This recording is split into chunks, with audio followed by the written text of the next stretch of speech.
Alright, Shalom. I'd like to give all praises, honor, and glory to Yahweh Ba'Shem Yahushai, double honors to the apostles and elders of Great Millstone at Rubel, and salutations to the Akim around the world that pushes truth in sincerity. I want to entitle this video, Go Not to Law with Unbelievers. Because really and truly, if a person claims to be in the truth, they claim to be righteous, you can't expect to seek advice or to seek guidance based on how you should be, live or do from people who are not trying to be righteous. Right? It says 1 Corinthians 6, I'll start from 1. It said, Dare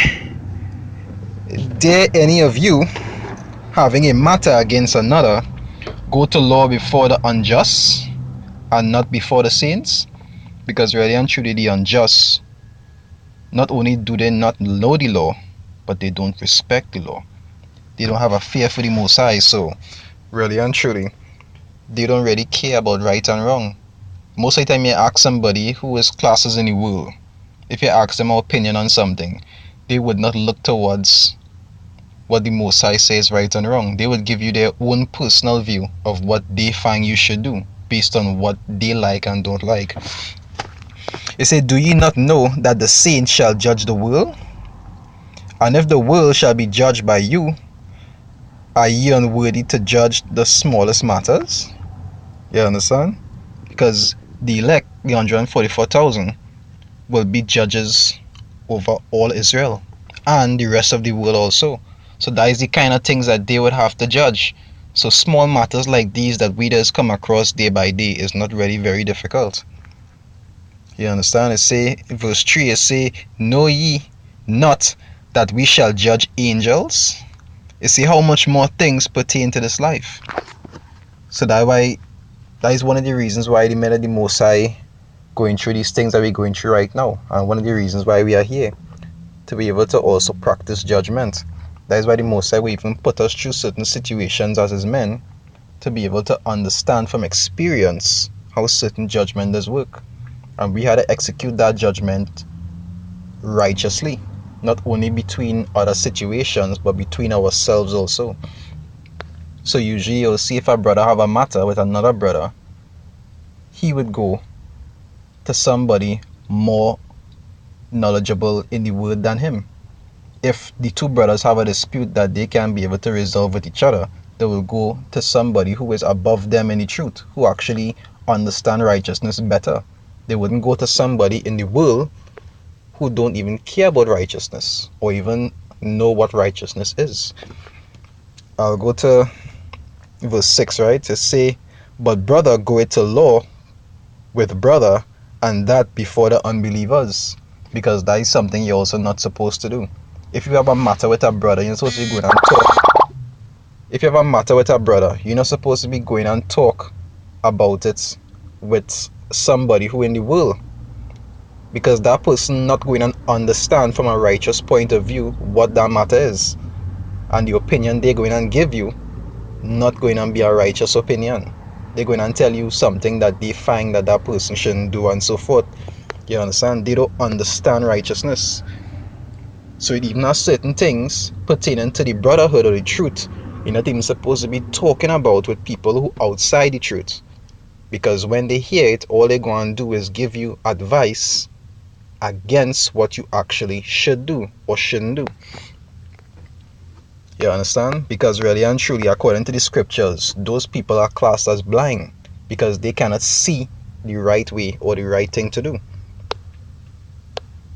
And the scriptures talk about the blind. It says Matthew 15 verse 14. And as the light in red, you can see that is the Messiah talking. He was instructing them at that time. He was saying, Matthew 15:14, he said, Let them alone. They be blind leaders of the blind. And if the blind lead the blind, both shall fall into the ditch.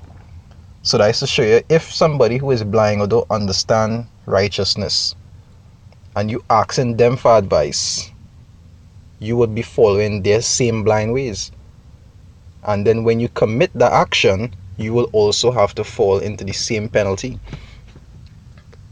Which is why you have to understand that if you don't understand the law, always seek advice or seek to understand it from somebody who knows more than you about the law. Or even if you have a matter to dispute, do it pertaining to somebody who is in the law. So there's Ecclesiasticus, Book of Sirach, 37, verse, I'll start from verse 11. It say, neither counsel with a woman touching her of whom she is jealous. Okay, wouldn't go and ask a woman opinion based on another woman who she jealous of. Like foolishness. It say, neither with a coward in matters of war, nor with a merchant concerning exchange. It say, nor with a buyer of selling, nor with an envious man of thankfulness. You understand? Because they show you how you don't ask somebody who completely opposite about its opposite. You can't ask a wicked man how to be righteous. A righteous man might know how to be wicked, but he's not going to do it. And he's not going to give you advice on how to do it either. You understand? You're not going on, that makes no sense. It say, nor with an unmerciful man touching kindness, nor with the slothful for any work. It say, nor with an hireling for a year of finishing work, nor with an idle servant of much business. Because an idle servant not going to tell you how to, he can give you the best advice on how to be hardworking. It say, hearken not unto thee in any matter of counsel. It say, but be continually with a godly man, who thou knowest to keep the commandments of the Lord. Because that is the people who go instruct you on the do's and don'ts. They go actually teach you righteousness, and they go teach you what to do, what not to do in the best situations. And as according to the scripture, they say, before thou doest anything, I paraphrase, and it says, seek wise counsel. Because you don't want, if you're not sure about something, you should always ask first before you end up going and do it. And then afterwards you have to regret doing it, when you could have just simply from the beginning asked to clarify if it made sense or if it don't make sense. Because there are people who are above you who know more than you, and they might be able to give you a better point of view or from an experience that they had to know here it is going on. If you do that, I went through that once already, so forth and so forth. It's not a smart thing to do. You understand? All that goes back to be able to seek counsel from people who are actually trying to be righteous. Right, say, whom thou knowest to keep the commandments of the Lord, whose mind is according to thy mind, and will sorrow with thee if thou shalt miscarry. Because if you taking counsel from heathens and you do something wrong according to the law, they not going to really care, because in them eyes you in really do nothing that bad. Some of them would even encourage you to do the wrong thing. Majority of them would. Whereas with somebody who righteous, if they see you doing the wrong thing, they might be more vexed than you. You understand? You swear it's your mother or your father. That is how upset they just be to see you do the wrong thing, because they looking out for you. According to righteousness, they know that they don't like to see you fall.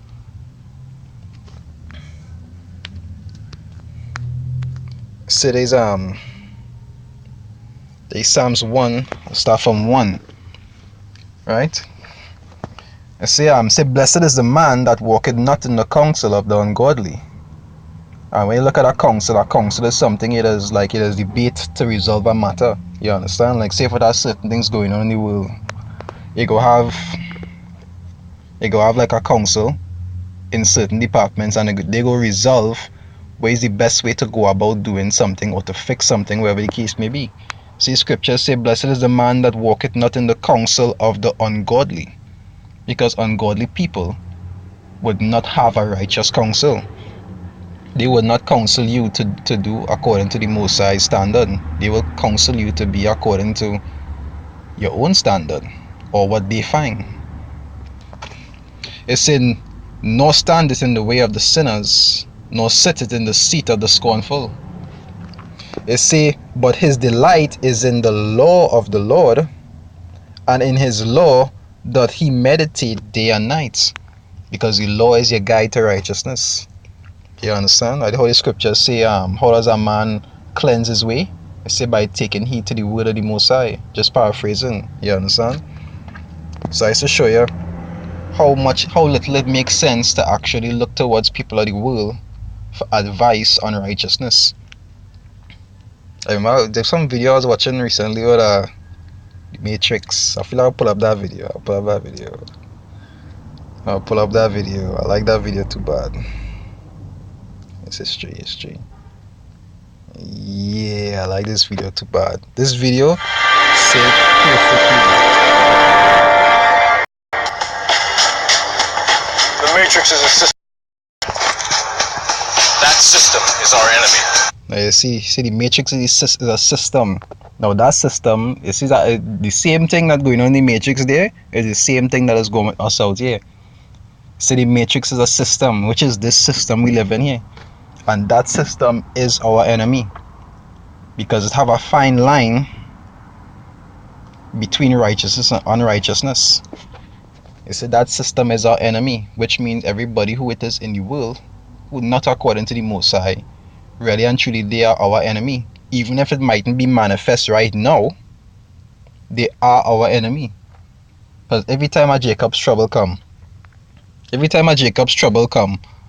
and there was given out a reward of 1,000,000 credits, because by that time people had a chip in the hand and all that stuff, so there was given out like 1,000,000 credits, and they say anybody who know the whereabouts of any godly people, we'll give you $1,000,000 reward. You'll see all the friends in the world you thought you had going and turn because they're hungry. You understand? They're not thinking about dying for the Most High, you know? They want to get paisa. They will sell you out, and you will see how quick a friend will turn into a not friend, or a family member will turn into a not family member.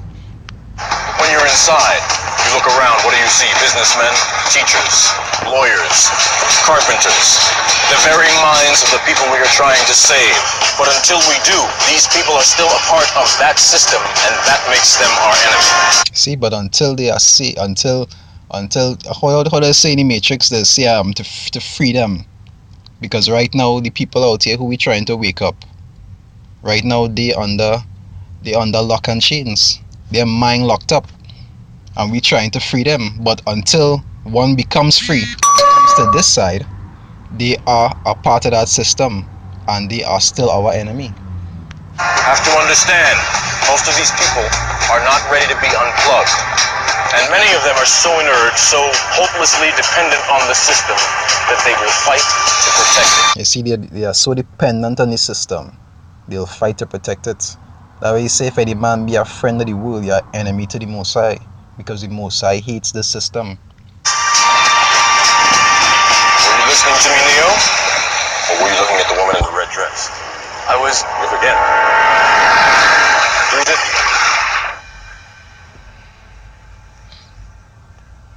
This isn't the Matrix? No. It's another training program designed to teach you one thing. If you are not one of us, you are one of them. You see how you say that was really the point of what it is I was trying to get at. That one point he said it. He say it was be to teach you one thing. He say if you are not one of us, then you are one of them. Because it have no in between, how people like to say it. If you don't belong to the Most High, then you belong to Satan. And a man of the Most High can't go to a man of Satan for counseling. That makes no sense. You understand? Because everybody in the world who not of the Most High, they are agents of Satan. Also, you'll see just like in the Matrix, where you'll see a person gonna be normal 1 second, and then the next second they'll turn into an agent. You understand? We could be out on the streets and preaching, and you'll see a person looking normal 1 second, and you'll just see like a spirit jump on that person, or whatever spirit was in that person already just activate, and they turn into an agent of Satan automatically. You understand? That is how the people of this world are, who not of the Most High. So a person like that, you can't expect to be able to receive any kind of righteous judgment from that person. You understand? A godly man can't go to Satan for judgment. So that is a short little class here on, go not to law with unbelievers, because really and truly, if a man have wisdom, he will understand these things don't make sense. Not only that, he will even have certain things within the brotherhood or within the truth that wouldn't be necessary to even explain to ungodly people, because it wouldn't profit anything. If anything, it might even do more harm than good. But that is where wisdom and discernment is coming. You understand? Like, there are certain things you could be able to tell them, and then certain things you will know through discernment that not expedient for them to know, because that might actually cause more harm than good. All these things are supposed to be judged by wisdom.